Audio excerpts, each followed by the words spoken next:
I know some have argued that brutal methods like waterboarding were necessary to keep us safe. I could not disagree more. As Commander-in-Chief, I see the intelligence. I bear the responsibility for keeping this country safe. And I categorically reject the assertion that these are the most effective means of interrogation. In top-secret meetings about enhanced interrogations, I made my own beliefs clear. I was and remain a strong proponent of our enhanced interrogation program. The interrogations were used on hardened terrorists after other efforts had failed. They were legal, essential, justified, successful, and the right thing to do.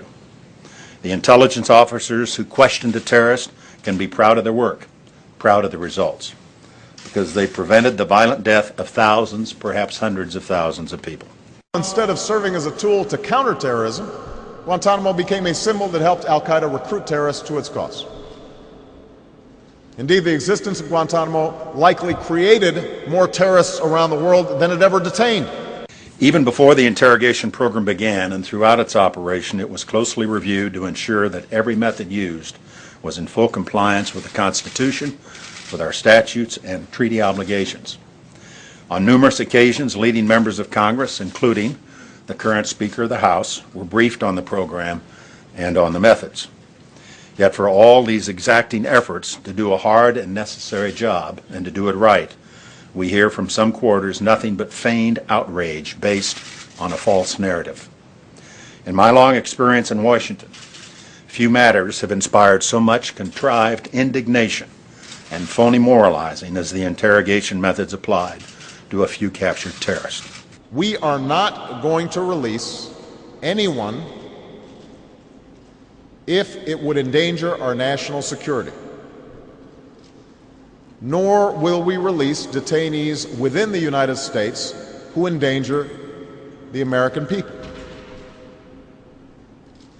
Where demanded by justice and national security, we will seek to transfer some detainees to the same type of facilities in which we hold all manner of dangerous and violent criminals within our borders, namely highly secure prisons that ensure the public safety.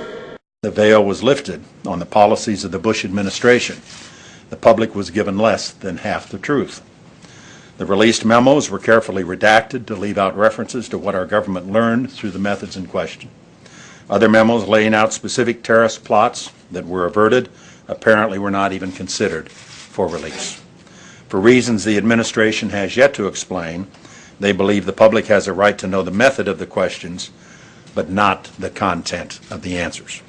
Rather than keeping us safer, the prison at Guantanamo has weakened American national security. It is a rallying cry for our enemies. It sets back the willingness of our allies to work with us in fighting an enemy that operates in scores of countries. By any measure, the cost of keeping it open far exceed the complications involved in closing it. In the fight against terrorism, there is no middle ground, and half measures keep you half exposed. You cannot keep just some nuclear-armed terrorist out of the United States. You must keep every nuclear-armed terrorist out of the United States. Triangulation is a political strategy, not a national security strategy. When just a single clue that goes unlearned or one lead that goes unpursued can bring on catastrophe, it's no time for splitting differences. There is never a good time to compromise when the lives and safety of the American people hang in the balance. To protect the American people and our values, we've banned enhanced interrogation techniques. We are closing the prison at Guantanamo. We are reforming military commissions, and we will pursue a new legal regime to detain terrorists. We are declassifying more information and embracing more oversight of our actions. And we're narrowing our use of the state secrets privilege. These are dramatic changes that will put our approach to national security on a surer, safer, and more sustainable footing. To call this a program of torture is to libel the dedicated professionals who have saved American lives, and to cast terrorists and murderers as innocent victims. What's more, to completely rule out enhanced interrogation in the future is unwise in the extreme. It is recklessness cloaked in righteousness. and would make the American people less safe. I can stand here today as President of the United States and say without exception or equivocation that we do not torture, and that we will vigorously protect our people while forging a strong and durable framework that allows us to fight terrorism while abiding by the rule of law. Critics of our policies are given to lecturing on the theme of being consistent with American values, but no moral value held dear by the American people obliges public servants to sacrifice innocent lives to spare a captured terrorist from unpleasant things. And when an entire population is targeted by a terror network, nothing is more consistent with American values than to stop them.